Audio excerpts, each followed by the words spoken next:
Capítulo 21. Os golems de pedra, que deveriam servir ao sultão de Al-Qadin, estavam naquele momento massacrando os guardas de seu palácio. Os golpes esmagavam a carne dos corpos humanos no chão, da mesma maneira como um homem costuma amassar o corpo de uma barata. Braços rochosos uniam em diagonal, arremessando homens com espadas curvas nas paredes, derrubando quadros, quebrando vitrais e partindo azulejos. O que tornava o pandemônio mais surpreendente era a calmaria em que tudo se encontrava poucos minutos antes. Em um momento, o homem mais rico do mundo estava diante do maior tesouro do mundo. No outro, diante de um caos que dinheiro algum poderia consertar. Para o sultão Badroulbadour era difícil dizer o que era mais angustiante. Sua filha morta no chão. Os golems descontrolados. O assassino em fuga. Ele está fugindo, e gritou ele, com uma voz trêmula, de quem gostaria de chorar, mas não tinha tempo. Ele matou minha menina e está fugindo. Os olhos dele se cruzaram com os de Sanail e Liriel ainda surpresos, em meio ao cenário. Ao fundo, Scheherazade continuava a gritar, abraçada ao corpo da filha morta. Caçem ele, e disse Badroulbadour, no valor de um pedido, mas no tom de uma ordem. Caçem-no para mim, e farei vocês ricos para jamais precisarem caçar novamente. O olhar dele e de Sanail estabelecia o acordo. Era um olhar que dizia, de negócio fechado. Sem apertos de mãos, sem assinaturas em papiro. Apenas um acordo como faziam os piratas. Preparada? Perguntou para ela, sabendo a resposta. Eles abriram uma corrida em semicírculo ao mesmo tempo, afastando-se, mas em direção ao mesmo ponto. No caminho, ainda humanoides de pedra esmagando homens de carne. Liriel se jogou no chão, escorregando por entre as pernas de um deles, enquanto o golem descia as mãos fechadas como uma marreta. Sanail correu pelos cantos, passando pelas costas de outro humanoide de pedra, que apertava um homem na mão pedregosa. 4 guardas passaram uma corrente por detrás das pernas do humanoide, que perdeu o equilíbrio e tropeçou para trás, na direção da parede, prestes a espremer Sanail contra o concreto. O ladino de repente correu em diagonal, mas não no chão. Ele correu em diagonal pela parede, lembrando um inseto, não um homem, seguindo seu caminho antes que o corpo de pedra se chocasse sozinho e tombasse com estrondo. Do outro lado, Liriel saltou de lado e girou pelo chão para um ponto, depois saltou para outro lado, girando no chão para outro, em ambos os casos esquivando-se de corpos humanos arremessados, ou de golpes de espadas unindo inutilmente contra corpos de pedra. Outros guardas com armas mais eficientes como marretas e bastões se juntaram à luta, derrubando membros rochosos. Um desses golpes, porém, derrubou mais um dos golems no caminho de Sanail, com 12 guardas correndo atrás da criatura e bloqueando seu caminho. 2 passos. Gritou ele, no idioma altivo, falado em Arzalum. Sem titubeio, Liriel se concentrou, mexeu uma das mãos e forçou. De repente, 2 pedaços de golems de pedra, um braço e uma perna, se ergueram no ar, em alturas diferentes. Sanail saltou, pisou no primeiro, saltou e pisou no segundo, e saltou por cima de guardas e golems, cambaleando na descida, mas sem interromper seu caminho. Então tanto ele quanto ela correram em diagonal dessa vez na direção da saída, feito 2 pessoas diferentes, que pareciam pensar como uma só. Feito 2 ladinos rivais, cujo encontro foi aprovado por semideuses. Feito uma sombra e um fantasma fundidos em uma força só. Ao fundo, o príncipe Shahriar também saltava de um lado a outro, correndo por pontos improváveis que o tirassem do caminho de guardas que ainda não batalhavam com golems. Afinal, deles o assassino poderia se esquivar. De sombras e fantasmas, não. Capítulo 22. Você é mãe Gotel, e disse Mordred, chegando ao meio do espinheiro, abrindo caminho na lâmina da espada. Ele portava sua armadura completa, como há muito tempo não o fazia. A armadura de placas douradas, a mesma que um dia ele tinha usado na batalha contra Arthur Pendragon. Trazia a espada de 2 mãos à mostra, e um frasco com fogo vivo roubado do caldeirão de uma bruxa às escondidas. Não posso afirmar aqui que a chegada dele assustou a bruxa, mas posso dizer que ao menos a surpreendeu. A mulher era grande e redonda, e mantinha no rosto uma quantidade de maquiagem significativa para ocultar mais de um século de idade. As roupas eram largas e de seda fina, nobre, reforçadas por pedras de brilhantes. A aparência não escondia que aquela bruxa era uma mulher rica, mas isso costuma ser comum quando se tem tantos anos para acumular poder e tomar riquezas. Parece que temos vários suicidas por aqui hoje, e disse ela. O que é estranho para alguém que nunca recebe visitas. No chão, cravado em espinhos banhados em vermelho, o fugitivo se mantinha imóvel, encontrando sua passagem na perda de sangue, ainda que de forma mais lenta e dolorosa do que pretendia. Ele é um suicida, disse Mordred. Eu sou um matador. É mesmo? Perguntou ela, com um tom despreocupado, de quem acredita que o mundo é seu. De quê? De bruxas como você. Você é um caçador de bruxas? Perguntou ela, desconfiada, mas ainda sem receio. Não, sou pior que eles, definiu Mordred. Porque eles matam pessoas como vocês apenas pelo desejo do extermínio. E você seria mais nobre do que isso? Não na execução em si, mas na intenção. Eu só mato bruxas com objetivos. Mordred interrompeu a explicação por ali, obrigando-a a ter de perguntar. Ali a batalha já havia começado. E que objetivo te trouxe aqui, matador? A virgem que você esconde naquela torre. A expressão da mulher se modificou imediatamente. A expressão suave deu lugar à cólera, que espalhou maquiagem por linhas de expressões demoníacas. Eu estava certa, e definiu Mãe Gothel. Você é um suicida. 2 pedaços de espinheiro se movimentaram na direção do cavaleiro renegado, mais parecendo armadilhas com pontas de lança. A espada de Mordred girou no ar 2 vezes, e 2 pedaços de plantas caíram no chão. Sim, talvez você tenha razão, concordou ele. Talvez eu seja mesmo um suicida. O tom de voz dele mantinha a tranquilidade que a própria bruxa tentava passar há pouco tempo. E talvez seja isso que você agora mais deveria temer. Mordred apanhou o frasco com fogo vivo e quebrou contra o próprio peito, ateando fogo na própria armadura. Capítulo 23. A perseguição lembrava um ato circense, mais real e urbano. Shariar, o assassino da princesa de Jade, saltava por telhados de casas sustentadas por colunas com arcos. Os passos apressados iam sendo sustentados por telhas sobrepostas, que se moldavam às residências seguindo formas geométricas significativas para aquela cultura, como o quadrado nas paredes e o cubo no topo. A primeira coisa que Sanail conseguia notar naquela caçada era que ele estava certo, e aquele príncipe não havia vindo da nobreza, muito pelo contrário.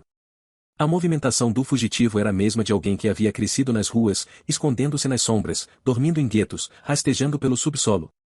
Ao chegar na ponta de um muro, Shariar pulou com os braços esticados, agarrou-se em um mastro, deixou o corpo pendular e saltou um nível abaixo, em uma varanda de um morador assustado. Mais atrás, Sanail viu Liriel se aproximar correndo, acompanhando-o pelo solo na direção de uma mesa com 4 senhores de idade jogando um jogo de tabuleiro ao lado de uma fonte, sentados em pequenos bancos de madeira. Sanail fez um sinal para ela, e então saltou em diagonal para o pátio, como um suicida. Foi quando Liriel Gabianiani forçou e congelou o tempo, que novamente, para ela, correu mais devagar. Os braços se movimentaram, e 3 dos bancos de madeiras onde os senhores se sentaram tomaram vida própria, derrubando-os no chão, para risos do quarto. Então os assentos de madeira se posicionaram no alto na descendente, enquanto Sanail quicava por eles, e saltava para o mesmo corredor onde Shariar havia pousado. O tempo para Liriel voltou ao normal, e os bancos de madeira tombaram. Enquanto Liriel recuperava forças, Sanail correu seguindo o som da fuga do lado de dentro das casas daquele corredor suspenso. Vasos de cerâmica quebrando, gritos de moradores, madeira partindo. Tudo indicava a direção de uma parede com painéis decorativos na abertura. Em vez de uma janela, a última casa tinha um elemento arquitetônico composto de uma espécie de fechamento em forma de treliça, que parecia frágil. Ao menos frágil o suficiente para Sanail arriscar. Foi assim que o Simbad acelerou sua corrida, e saltou com tudo na direção do complexo trançado de ripado de madeira. Pirata e assassino se encontraram, e o som interior, que antes era de fuga, se tornou de luta. Os gritos das pessoas de dentro, que antes eram de surpresa, se tornaram de medo, e muitas saíram correndo, fugindo do cenário que se tornou caótico. Do lado de baixo, Liriel respirava afobada, buscando recuperar ar. Do lado de dentro, ainda a luta que ela só conseguia acompanhar pelos sons. Gritos, rosnados, pancadas em paredes, facas retiradas de bainha. Vamos, e murmurou ela, acalmando enfim os batimentos. Vamos, Galforn. Sem aviso, o corpo de Sanail varou para fora, destruindo outra parede fina e rendada de madeira, como se fosse um projétil humano. Utilizando os últimos recursos, Liriel novamente modificou a velocidade do tempo para ela, e ergueu a água que jorrava da fonte, formando uma barreira líquida, que absorveu o impacto de Sanail, e desceu junto com ele ao chão. Quando o corpo do pirata bateu no solo, Liriel se arrastou até ele e conferiu que ainda havia vida. Ela tentou dizer alguma coisa, mas não havia energia. Compreendendo qual seria a pergunta, um Sanail repleto de hematomas concluiu, ele não é humano, e disse, também buscando ar, e ele é tudo, menos humano. Assim Liriel e Sanail apagaram um por cima do outro, esgotados. Ao redor, senhores de idade chamavam reforço e a atenção de guardas do sultão, enquanto no alto um assassino capaz de assustar um homem tido como sobrenatural seguia seu caminho se esgueirando pelas ruelas de Al-Quadin. Capítulo 24. João havia deixado o cavalo em seu pequeno celeiro e se preparava para a pior parte. Era noite, e havia sobrevivido a uma das maiores batalhas da sua vida. Mas a grande questão dessa vez é que não havia sobrevivido sozinho. Ariane estava lá, de alguma forma que não ela, mas que também era ela. Se não fruto de sua imaginação, ela teria sido seu braço direito, complementando-o e protegendo-o em um círculo de magia. Só que admitir isso seria admitir também que ela era uma iniciada. Seria admitir que ela era o que ele estava se propondo a caçar. O que seria melhor nesse caso? A ignorância, o fingimento de ignorância ou o confronto direto? Quando João parou diante da entrada da própria casa e encostou sua testa na porta de olhos fechados, ele ainda não sabia a resposta. Então a porta se abriu de repente, como se ela soubesse que ele estivesse ali, quase derrubando-o para dentro de maneira inesperada. Entra, e disse ela, com um semblante sério. A gente precisa conversar. Capítulo 25. Sabe, admito que poderia narrar nesse momento para você uma grande luta entre Mordred e Mãe Gothel. Não seria difícil, ou afinal, é disso que vivo, e já conheço um pouco do seu gosto.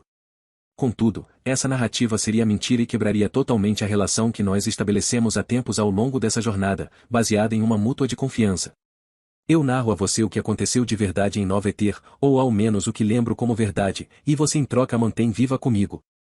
Então, por isso, vou preferir deixar a narração dos grandes combates para quando eles de fato forem grandes combates, o que não foi o caso aqui, e prefiro ser sincero. O que posso afirmar ao menos é que, se essa luta não se mostrou excitante, ao menos ela não deixou de ser surpreendente. Afinal, não é sempre que um homem ateia fogo em si mesmo para vencer um combate. Quando Mordred quebrou o frasco de fogo vivo no próprio peito, sua armadura incendiou-se através do mesmo líquido que borbulha alguns caldeirões. Veja bem, fogo vivo em Nova Eter se trata de um estado de combustão que não é maleável como água fervente, mas também não é chama propriamente dita como você conhece. A armadura de Mordred borbulhou, e flamas arderam incontroláveis, gerando uma parede de fogo por volta dele que incendiou todo o espinheiro ao redor, que de repente se movimentou para longe dele, abrindo caminho na direção de Mãe Gothel. O preço para isso, obviamente, foi caro. Por debaixo da armadura, Mordred sentiu parte da pele escaldar. A vermelhidão tomou conta quando bolhas se formaram, tentando resistir ao metal incinerado. A dor que Mordred sentiu foi agonizante, dolorosa em um nível que não podemos definir, mas, ainda assim, ele sorriu. A tocha humana que ele se tornou correu na direção da bruxa, chocada pela visão, e ainda mais pela ousadia. Acredite em mim, se Mordred tentasse atacá-la em meio ao espinheiro, por mais avançadas que fossem suas habilidades, a vantagem ainda seria dela. Dezenas tentaram antes, os corpos de todos os desafiantes se espalhavam por aquela terra como adubo. E, mesmo se Mordred superasse os espinhos vivos, ainda haveria uma bruxa experiente com mais de uma centena de anos. Uma bruxa capaz de cortar com unhas afiadas, morder com dentes serrilhados e ir à loucura para proteger seu segredo. Por isso, para vencê-la era preciso ir além. Era preciso evitar o contato físico dos espinhos e da maga negra. E era preciso superá-la em loucura. Mordred fez tudo isso, ao custo apenas de algumas queimaduras profundas. Mais do que a loucura, mais do que a surpresa, mais do que o destemor, havia o propósito. E aquilo assustava a bruxa tanto quanto o corpo incendiado, ou afinal, um homem capaz de fazer tudo aquilo sorrindo deixava claro o quanto ele queria para si tudo o que ela havia dedicado parte da vida para manter para si. Ela ainda tentou reagir e atacá-lo, embora o calor a tonteasse. Mordred lhe decepou uma das mãos na lâmina da espada, e então lhe agarrou o crânio e o afundou no próprio peito, deixando que o rosto dela queimasse como em um abraço mortal. Ela é minha agora, e disse ele, enquanto Mãe Gothel queimava. O cheiro da carne queimada lhe subiu pelas narinas, e ele deixou o corpo idoso tombar na mesma terra que servia de cemitério a dezenas de desafiantes que tentaram antes. Então seguiu seu caminho, enquanto os espinhos vivos se abriam diante dele, como se temendo aquele homem. Foi assim que Mordred seguiu em direção ao palacete onde se localizava a Virgem de Trigger, enquanto o corpo de Mãe Gothel servia de adubo para o mesmo espinheiro que deveria ter sido sua salvação. Capítulo 26. Você tem algo para me perguntar, João? E não sei. Você tem algo a me dizer, Ariane? Apenas se você tiver algo a me perguntar. Você é uma bruxa, Ariane? Essa é uma resposta que vai além de simplesmente o sim ou o não. Então é um o sim. Considere que não seja um ou não. Eu não entendo. Depois de tudo. De tudo o quê? Tudo o que nós passamos. O que isso quer dizer? O que isso quer dizer? Quer dizer você quase ser morta por um lobo marcado. Quer dizer eu quase ter sido devorado por uma canibal. Ou ver a alma do meu pai presa em arames. Ou Primo Branford sacrificado na catedral. É isso que tudo isso quer dizer, e muito mais do que isso. Primeiro, vá baixe o tom de voz quando falar comigo, entendeu? Você seja homem pelos seus argumentos, não sua grosseria. E segundo, em todos esses momentos você está tendo uma visão muito parcial das coisas. Parcial? É assim que você vai chamar? Sim. Parcial. Porque você vai enxergar apenas o que quer enxergar. E o que eu deveria enxergar aqui, Ariane? Vamos, me diga. O que eu deveria enxergar aqui? Que você estaria morto em todos esses momentos, se não fosse pela mesma bruxaria que você condena. Seu pai fez o pacto para te encontrar. E mesmo na catedral, quando ela veio te buscar, fui eu que negociei com Bianchi por você. Eu não te pedi por isso. Você engula suas palavras, seu cabeçudo. Sabe quantas vezes você agiu pelas minhas costas sob o meu nome, sem que eu tivesse te pedido por isso? É você o cavaleiro destemido, espadachim indomável, que entra em duelos de vida ou morte sem perguntar a opinião de ninguém. Você alguma vez me perguntou alguma coisa quando decidiu ser um caçador de bruxas?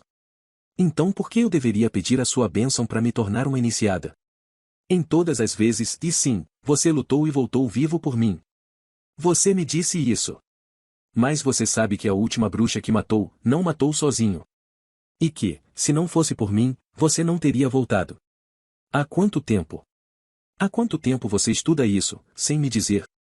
Qual a sua maior surpresa? O fato de eu me iniciar ou de você não saber? Ambos têm o mesmo peso. Então agora você sabe como eu me sinto em relação ao seu pacto com a fada gótica. Ela é uma caída, né? Sabia que foram elas quem treinaram as malhas negras? Sabia que todo o conceito deturpado da bruxaria que homens como você já testemunharam veio de seres como ela? Você não sabe de todo o contexto que envolveu essa decisão. Então que isso valha para nós dois. Maria sabe? Sobre você e não, mas não porque eu não confie que ela pudesse me entender. Mas porque ela não sabe omitir nada de você. Você deveria ensiná-la. Você acha? Pensei que estivesse no sangue dos Hanson. Você sabe que foi por isso que Primo Branford morreu, não sabe? Ele livrou o mundo por um momento das malhas negras, mas se cegou em sua caçada. Era mais fácil enxergar apenas um inimigo do que buscar o esforço de diferenciá-lo. É difícil julgar as atitudes de um rei em uma situação como aquela. É difícil quando não há com o que se comparar. Mas é fácil quando alguém já errou para servir de exemplo. O que aconteceu com você, Ariane? Juro que eu mal te reconheço nesse momento. Eu amadureci, João. Eu não sou mais uma adolescente correndo atrás de Axel Branford. Eu agora sou uma mulher, João. Uma mulher capaz de estudar por si mesma, de formar sua própria irmandade, de tentar entender o desconhecido em vez de apenas servir de vítima das circunstâncias. Você tem uma irmandade? É um outro nome para coven. Sim, um coven de magas brancas, dispostas a pregar a palavra de amor da Criadora. Criadora. Te espanta? Soa como uma heresia mulheres pensarem no ser responsável pela criação como uma força feminina. Não me choca, apenas soa diferente. Já para mim, soa curioso ver seu espanto, ainda mais de um homem que sonha um dia ter uma criação nascida dentro de mim. Sabe quantas vezes as iniciadas do meu coven já promoveram o mal, João? Nenhuma. Se não fosse por Madame Viotti, você, Maria e Sabino jamais teriam decifrado os códigos que ligavam Babau a Jamil Coração de Crocodilo. Se não fosse pela minha mãe, os planos de Sabino para chegar na bruxa que ajudei você a capturar não teriam se realizado. Aliás, como Sabino precisa da ajuda de bruxas e sua mãe? Sim, minha mãe. Uma iniciada, como a minha avó. Oh! O que você está falando? E sim, eu estou dizendo que Esnarin vem de uma linhagem de magas brancas, que precisou se esconder todo esse tempo para sobreviver, inclusive, à caçada de bruxas dos Branford. Para! Por que você está fazendo isso comigo? Com você. Isso não é sobre você. Isso é, no máximo, sobre nós. Há quanto tempo você sabe sobre tudo isso? Qual a diferença se você não estava preparado para me ouvir? A diferença é que eu nunca escondi de você meu desejo de ser cavaleiro. É verdade. Inclusive um cavaleiro vermelho, certo? Sim, inclusive isso. E você acha que isso imediatamente te coloca do lado correto, certo? Você se torna o herói da história do bardo? O que você está insinuando? Que os cavaleiros reais estão do lado errado da história. Eu estou dizendo que nunca há lados tão bem definidos assim. É isso que as histórias das minhas ancestrais me ensinaram. Então de repente isso virou sobre você. Isso seria permitido? Você sabe que aquela vez diante do lobo marcado não foi a primeira vez que Rick Elbro me salvou, né? Isso por si só já seria curioso, uma maga negra marcar um lobo para matar a mim e a minha avó. Isso por si só já confunde tudo o que você deveria pensar sobre bruxas. Mas, deixando isso de lado, ainda assim aquele não foi o momento mais assustador em que aquele caçador me salvou. Eu nunca te contei isso, e do que você tá falando, Ariane? Lembra quando as bruxas voltaram? Sombras e fantasmas em guerra, piratas atacando o porto, o terror em toda Andriane. No meu aniversário de 13 anos foi quando eu descobri sobre a minha linhagem. 7 anos atrás, e então o rei Primo mandou seus cavaleiros e guardas para as ruas, quando você, Maria e Sabino concluíram que eles estavam atrás de uma bruxa. Vocês têm noção da vida de quantas mulheres vocês mexeram naquele dia? Não, vocês não fazem ideia. Vocês achavam que bruxas eram como insetos, parecidas e aptas a serem exterminadas. Sabe onde eu estava quando o aviso foi dado? Eu estava lá onde tudo aconteceu. Na casa onde a minha avó foi dilacerada, aprendendo o porquê de aquilo ter acontecido. Mas então a guarda real chegou. O quê? Quando isso, e quando prenderam Viote? Por que você acha que eu chorei como uma criança, implorando para que não queimassem aquela mulher na praça de Andriane? Porque eu estava lá, João. E eu só não estava naquela fogueira porque alguém olhou por mim. Me conte. Por favor, me conte. 2 membros da guarda real encontraram a mim e a minha mãe. A gente estava andando de volta, e eles nos perseguiram. Mas você sabe o que eles fizeram quando nos viram vulneráveis no meio da floresta? Você acha que eles nos prenderam, cuspiram na gente? Não, João, eles fizeram pior. Olha, que gracinha. Tão pequenininha e já em caminho tão perverso, disse um deles. Já temos uma culpada. Essas aí nós temos ordens para fazer o que quisermos, e Ariane, e é forte, né? Quando os homens que deveriam te proteger são os que querem te fazer mal. Sabe o que eu aprendi naquele dia, João? Que existem lobos que atacam apenas porque têm fome. E já homens que atacam apenas por serem maus. Eles tocaram em vocês? Sim, e eles teriam feito muito mais do que isso. Mas sabe quem estava lá, mais uma vez? Rick Elbro. Ele matou um dos homens, e deixou o outro para ser devorado pelos lobos. Nenhum cavaleiro branco, nenhum vermelho. O meu herói, mais uma vez, foi um caçador de bichos, que me salvou quando não havia nenhum caçador de bruxas. Eu preciso respirar, e sabe do que cavaleiros como vocês precisam para abusar da farda, João? Apenas de uma situação. Apenas isso. Algo que tire vocês do controle, que manche suas honras, que faça agir com o calor do momento com a certeza de impunidade. Dê a vocês uma situação que manche suas honras, e vocês se tornam tão opressores quanto tudo que dizem combater. Você não pode achar que a cavalaria, e eu não posso o quê, João? Julgar todos os cavaleiros com a mesma moeda com que vocês julgam todas as bruxas? É isso o que você quer dizer? E porque se você vai basear seu julgamento nas piores partes do que já viu, então talvez eu devesse fazer o mesmo. E se ele não tivesse chegado, João? E se eu não tivesse tido um herói para me salvar, o que teria acontecido? Sabe quantas mulheres gritam todos os dias por heróis que não estão lá? Você consegue ouvir os gritos delas? Porque nós conseguimos. É por isso que nós, mulheres, nos juntamos. Vocês podem chamar nossos encontros do que quiserem. Chamem de coven, de absurdo, de sacrilégio. Nós sabemos o nome do que nós fazemos, sobrevivência. Infelizmente, nem todas conseguem cortar cabeças de gigantes como Bradamante, mas, por outro lado, algumas de nós estamos aprendendo a fazer coisas que nem mesmo ela seria capaz. E seja usando a armadura ou usando o manto, o objetivo é o mesmo, não precisar que alguém nos salve quando o perigo chega. Estou realmente com dificuldades de respirar, Ariane. Eu preciso de ar. Eu estou me sentindo sufocado nesse momento. Então agora você sabe como uma verdadeira bruxa se sente o tempo todo, João. Capítulo 27. Sanail Galford estava diante do sultão Badroulbadour e de sua esposa Scheherazade. Apesar de a cena para ele não se tratar de uma situação inédita, as expressões daquele casal eram. Antes se apresentavam como 2 pessoas vívidas, ricas e despreocupadas, agora se mostravam 2 seres humanos atormentados por uma situação que o dinheiro não podia mudar. Me conte exatamente o que aconteceu, e disse o sultão com uma voz sombria, que lembrou a Sanail da voz do falecido rei Primo Branford. Eu persegui o príncipe e assassino, corrigiu o sultão. Ladino e assassino. Eu persegui e o assassino, e nós terminamos em uma luta dentro de uma casa que foi destruída. Aliás, o mesmo aconteceu com todas ao redor. Eu construirei novas pro meu povo, feitas de ouro se preciso. O que quero saber, capitão, é como um homem capaz de tomar a liderança do Jolly Rogers foi derrotado por alguém como ele. O que significa como ele? Alguém sem treinamento de combate. Se falarmos de combate, posso concordar, sultão. Mas aquele homem tem uma força e uma agilidade acima da média. Porque ele veio da rua, de onde deveríamos tê-lo deixado. Sanail poderia, mas não tomou aquilo como ofensa. Não se sobrevivia em seu ramo de negócios tomando comentários raivosos como algo pessoal. Um garoto da rua ganhou o coração da princesa, e se tornou nobre? Em Arsalon a história que se conta é oposta. Ela também matou seu príncipe? Não, sultão, respondeu Sanail, como arrependido pela comparação. Então nossa história é bem diferente. Liriel tomou a palavra, o ladino assassino já esteve envolvido em magia? Não que fosse comprovado, respondeu o sultão, como se não quisesse dizer nada relacionado a um assunto como aquele. E isso então quer dizer que existem histórias que dizem que sim, e concluiu Scheherazade sem qualquer rodeio. Mas ainda são histórias.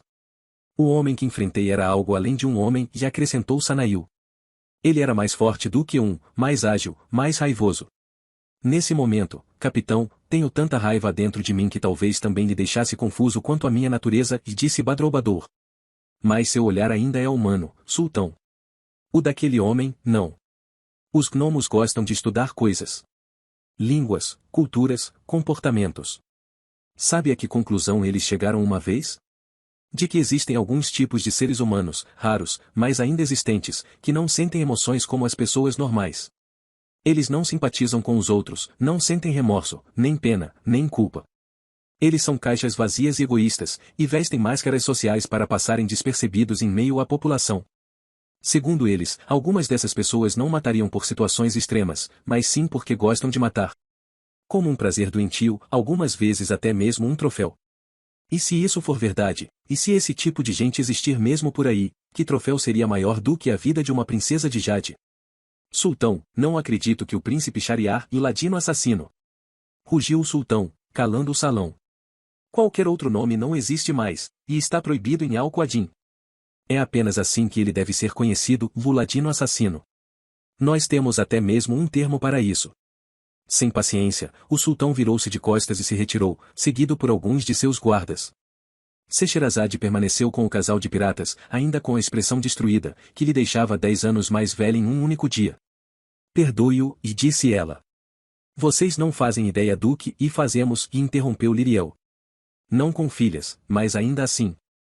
Scheherazade permaneceu alguns segundos olhando nos olhos dela, como se o respeito que brilhasse no olhar entre as duas fosse a metáfora de um abraço entre duas mulheres que ainda não eram amigas. Vocês, o caçariam por nós? Perguntou a mulher. Sanail e Liriel se olharam. Ele ainda tem algo que nos pertence, e disse Sanail. Então recupere-o, concluiu Scheherazade. Use seus homens, use os nossos. Cássio, encontre-o e, da próxima vez, mate-o. E então nós pagaremos por sua caçada, e vamos reformar seu navio, e adotar seus garotos órfãos, e ainda honraremos o trato de comprar seu mapa de estrelas. Sanail se manteve calado, um tanto em choque pela proposta. Apesar das circunstâncias, estou oferecendo a vocês e à sua tripulação o melhor contrato das suas vidas. Um contrato que os tornarão ricos, das pessoas mais ricas do mundo, provavelmente os piratas mais ricos do mundo, se vocês concluírem uma última missão. Sanail Galford sempre imaginou aquele momento. O momento em que o ladrão humilhado seria consagrado um capitão do mar exaltado. O momento em que a vida lhe colocaria diante da oportunidade de entrar para a história. Seu único problema era que o homem que o enfrentei era além de um homem. Quando finalmente diante da missão, ele não sabia se era capaz de cumpri-la. Não seria irônico para alguém de sua laia fracassar exatamente diante do momento que havia sonhado? Não seria digno de uma pessoa como ele morrer exatamente do outro lado do mundo, esquecido, naquela que seria a sua última missão? Sim, seria. Nós sabemos disso. Ele sabia disso. Mas a questão era que todos nós também sabemos que Sanail Galford vivia sobre um lema, o único legado deixado por seu pai. Tudo ou nada. Glória eterna ou total esquecimento. Era assim que viviam os piratas. Nós temos um acordo, e definiu o capitão Sanail Galford, ao lado de sua parceira. O sobrenatural iria caçar o ladino assassino. Nós temos até mesmo um termo para isso. O Simbad iria caçar Aladdin. Capítulo 28. Você deve se lembrar da Lobo Mau.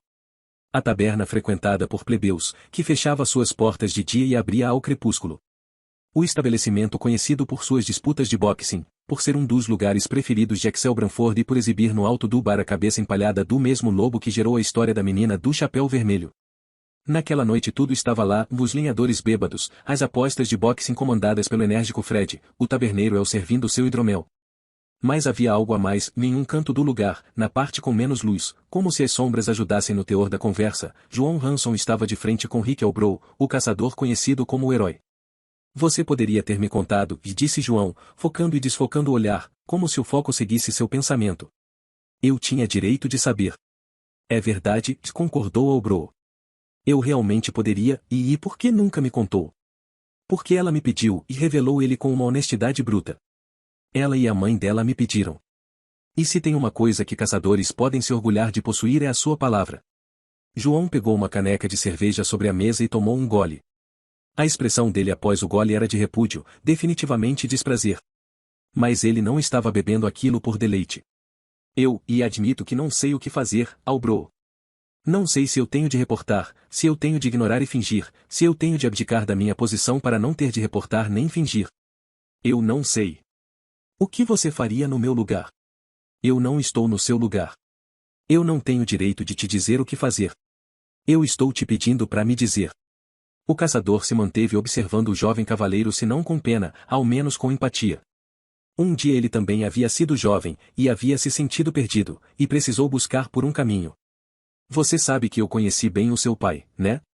João queria concordar, mas falar do pai naquele estado emocional, bebendo a segunda caneca de cerveja, o faria chorar. Como resultado, ele apenas aqueceu. Igor Hanson era um cara simples, trabalhador incansável, pai de família dedicado, acredito. Sabe do que mais gostava nele? Ele sempre tinha uma teoria para tudo. Não importava o problema, Hanson sempre tinha o que improvisar. João queria sorrir, mas sorrir seria lembrar e ele não queria lembrar. Eu sei, ele costumava me dizer que as mulheres precisavam ficar mal-humoradas uma vez por mês para não morrer. Rick Elbrow gargalhou de uma maneira espontânea, e João riu com ele, deixando a memória vir. Um riso que ele não acreditou que teria em uma noite como aquela. Não é justo, sabe? Disse João, falando com Elbrow, mas falando consigo. Eu estar aqui, mas ele não. Achei que daria conta, herói. Eu disse a ele no leito, quando coloquei o anel de lenhador de volta no dedo dele. Eu disse que iria me manter de pé, não importasse o peso, mas estou quebrando. Estou quebrando, e fraquejando, e decepcionando pessoas que eu deveria orgulhar. Porque, no fim, do que adianta, Albro? Do que adianta seguir carreira, me sagrar cavaleiro, me casar, ter um filho, e do que adianta se ele não está aqui para ver tudo isso? Só porque você não pode ver, não significa que não está lá. A frase machucava, porque fazia sentido, mas não era o que João queria ouvir. Você acha? Então eu te pergunto, vem um céu de 1 milhão de estrelas, e disse João, enfrentando as próprias lágrimas. Quem se importa se mais uma luz se apagar? Bem, eu me importo. João voltou a se calar, buscando a caneca de cerveja. Albro impediu, e afastou a bebida dele, forçando-o a olhar nos seus olhos. Foi por isso que eu salvei aquela menina, 2 vezes, e disse ele. E eu faria isso de novo, e de novo, e de novo. Eu faria isso quantas vezes fosse preciso, desde que no fim de todas, eu pudesse ver a expressão de felicidade dela no dia em que ela se casou com você. A batalha de João com as próprias lágrimas ganhava reforço a cada linha dita por aquele caçador. No que você acredita, João? O que você quer dizer? Você acredita que nós somos expressões de um Criador e seus semideuses, como pregam os religiosos, ou que nós somos algo que existe independentemente de eles nos observarem ou não? A minha opinião é que isso não faz diferença. Rick Elbrow pegou a caneca de cerveja da mesa e virou em um único gole, deixando João sem saber se estava ofendido ou aliviado com aquilo. Ao fundo, seu companheiro de armas Jaú comemorava a vitória de Andreus em uma rodada de boxing que lhes foi lucrativa. Bem, Hanson, todos nós temos nossos próprios demônios. E eu não sou seu pai, não tenho metade da sabedoria e criatividade dele em criar teorias. Mas acho que sei o que ele diria a você nesse caso. Você acha que está quebrando porque tudo o que você tinha como base de repente ruiu. Por conta disso, você já me falou nessa mesa sobre reportar, sobre ignorar, até em desistir. Mas existe outra opção que você ainda não citou em nenhum momento. João permaneceu em silêncio, sem piscar, aguardando. Você já pensou em tentar entender? João não respondeu. Aquilo também não era o que ele queria ouvir, porque era a opção mais difícil. Sabe no que eu acredito? Perguntou Albro. Acredito que nós somos retalhos. Acho que nós somos formados de pedaços de semideuses. Alguns de nós precisam sofrer perdas para se tornarem mais fortes, alguns para terem o que ensinar à humanidade, alguns talvez para fazer com que os próprios semideuses reflitam. E, nesse processo, a gente vai juntando esses retalhos e formando o que representa a gente. Só que no caminho a gente perde um desses pedaços, e fica aquele buraco lá, aquele vazio, entende? Tudo o que a gente construiu até ali fica incompleto. Mas aí a gente encontra outro pedaço e coloca lá. E claro que a nova figura nunca vai ser igual à anterior, talvez ela seja mais bonita, talvez não, mas ao menos ela vai ser uma figura. Você perdeu seu pai, como eu também já perdi o meu, mas continuar me fez salvar a mulher que se tornou sua esposa e perdeu a avó. Então se um dia você realmente tiver um filho, eu vou colocar ele no pedaço de mim que meu pai me deixou. João Hanson permaneceu quieto, mordendo o próprio lábio. Era seu melhor esforço para não voltar a chorar. Então apertou o cordão de compromisso no pescoço como se fosse a mão dela. Deviam retirar seu apelido de herói e disse, enfim. Você é péssimo em fazer discursos. Rick Albro sorriu. Saber de tudo o que você soube hoje te abriu um buraco, Hanson. Mas você pode retalhar algo novo no lugar, que você só vai saber se abraçar. João permaneceu imóvel, com o olhar desfocado. Esqueça tudo o que eu disse, era exatamente aquilo tudo que ele precisava e queria ouvir. Fico feliz que tenha sido você estar lá, Albro, já admitiu ele. E mais ainda que seja você a estar aqui. Que bom, e disse o caçador-herói. Porque eu acho que é isso que o seu pai diria a você, se ele estivesse aqui no meu lugar. Capítulo 29. Sanail estava no convés de seu galeão, de frente para Liriel Gabianiani, de Hawkins e Jamil Coração de Crocodilo. Apesar da noite que já havia caído, a parte mercante da cidade ao redor do porto continuava vívida e tão ativa quanto sua versão diurna. No que vocês se baseiam exatamente ao afirmar que ele não era humano? Perguntou Jamil. Além do fato de ele desenvolver força e agilidade sobre-humanas, e virar os golems de pedra contra os próprios guardas? Perguntou Liriel. Essa é a questão, circense. Insistiu Jamil. Como você sabe que foi ele que virou os guardas contra os golems? Ele pode ter tido ajuda, e é mesmo? De quem? Um feiticeiro? Perguntou Liriel. Jamil deu de ombros. Por que não? Eu já fiz pactos com bruxas, e vocês se lembram do que aconteceu em Andriane. Todos nós lembramos, e disse Sanail. Você terminou sem um olho e a espinha, e com uma perna de pau. Jamil tinha certeza de que um dia, um único dia, seu ódio iria lhe fazer levantar daquela cadeira e matar Sanail Galford. Sabem, por mais que Crocodilo não seja um caso de sucesso, ele tem razão em pensar que isso pode não ter sido ação de uma pessoa só, e disse Jim. Do contrário, seria uma missão suicida, e isso foi planejado. Como isso seria planejado? Ele não tinha como saber que eu levaria o tesouro até o sultão. Ele não teria como saber nem mesmo o que era o tesouro. Nem me lembre, e lamentou Jim. É triste ter encontrado e passado por tudo que passei por aquele tesouro, para ver dois desgraçados como vocês o perderem na primeira oportunidade. Ah, sim. Talvez fosse melhor deixá-lo enterrado em um local que jamais seria encontrado, e disse Liriel. Seria uma grande utilidade para um tesouro, não? Ao menos nós saberíamos onde ele está, e disse Jim. E não teríamos uma proposta para nos tornarmos os piratas mais ricos do mundo, concluiu Sanail. O trio se voltou para ele novamente. Você acha mesmo que isso me importa? Perguntou Jamil. Você me tira minha liberdade, minha honra e meu navio, e quer me devolver em moedas? Primeiro, não existe honra entre piratas, e disse Sanail. Segundo, desse navio é tão seu quanto de todos os outros capitães antes de você. E terceiro, e eu andei repensando nossa parceria. O que bruxas isso quer dizer? Insistiu Jamil. Que essa é nossa última missão. Mesmo Liriel se surpreendeu com aquilo. Os três não esconderam nas expressões o quanto não reconheciam aquele Sanail. Não me olhem assim. Eu sei que vocês vão sentir minha falta, mas, e o que você quer dizer com a nossa última missão? Perguntou Liriel, cuja palavra tinha um peso maior do que a dos outros dois. Sanail suspirou. Eu quero dizer que pretendo caçar Aladdin, concluir a missão e me tornar um dos homens mais ricos do mundo. E, se isso acontecer, eu terei feito história, eu estarei nos livros dos bardos que eu nunca li. O sultão prometeu adotar e dar uma boa vida aos garotos, e eles terão uma vida melhor do que qualquer garoto de rua de Arsalum jamais sonhou. Eu estou quase chorando, disse Jin, exalando deboche. Mas como isso nos afeta? Você pretende nos fazer andar na prancha? Quer dizer, no meu caso, por que no de Jamil? Sanail e Jin riram. Liriel e Jamil, não. Não, velho Hawkins, já admitiu Sanail. Na verdade eu pretendo fazer de vocês homens ricos, e homens livres. Aquilo foi uma surpresa. Sério, você não faz ideia do que foram as feições daqueles três. Isso é mais um dos seus jogos, né? Perguntou Jamil. É uma pena que isso não vai funcionar dessa, e eu juro pelo nome do meu pai, disse Sanail. Novamente espanto. Não existia honra entre os piratas, isso era verdade, mas todos eles contavam com algo que consideravam sagrado, mesmo na vida sórdida. E sabiam onde estava esse limite para Sanail Galford. Me ajudem a encontrar o assassino e entregá-lo ao sultão, vivo ou morto, não importa. E então eu os tornarei ricos e livres para morrerem famosos, entre vinho, servos e mulheres de alguma cidade de Nova Eter, ou de mais de uma. Por fim, ele se virou para Liriel. Já a você, darei o comando desse navio, que passará a ser seu tanto quanto um dia foi meu, ou de crocodilo, ou de gancho. E então você poderá escolher entre viver como uma rainha ao meu lado ou singrar os mares como a única pirata a rivalizar com Andriane, e um dia ganhar uma cidade com seu próprio nome. Liriel estava tão aturdida que simplesmente não sabia o que dizer. E então? Vamos encontrar o Ladino?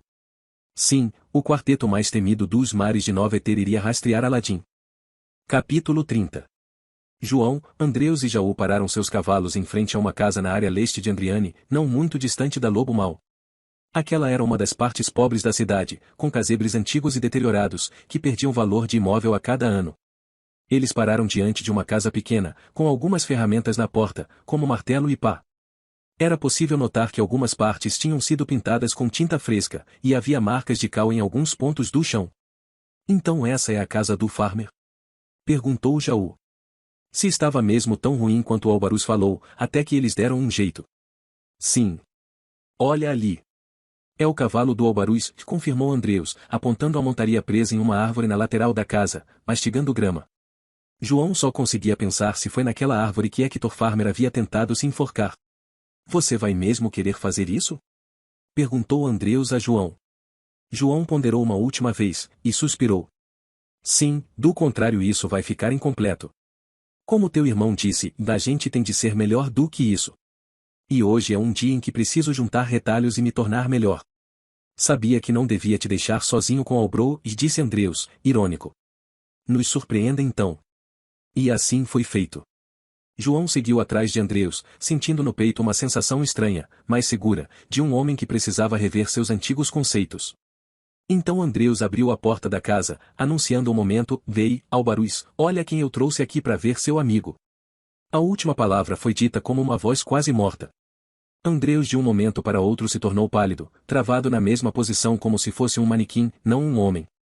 Do lado de dentro, Albaruz Darin e Hector Farmer, ambos sem camisa, se desvencilharam em desespero de um beijo intenso.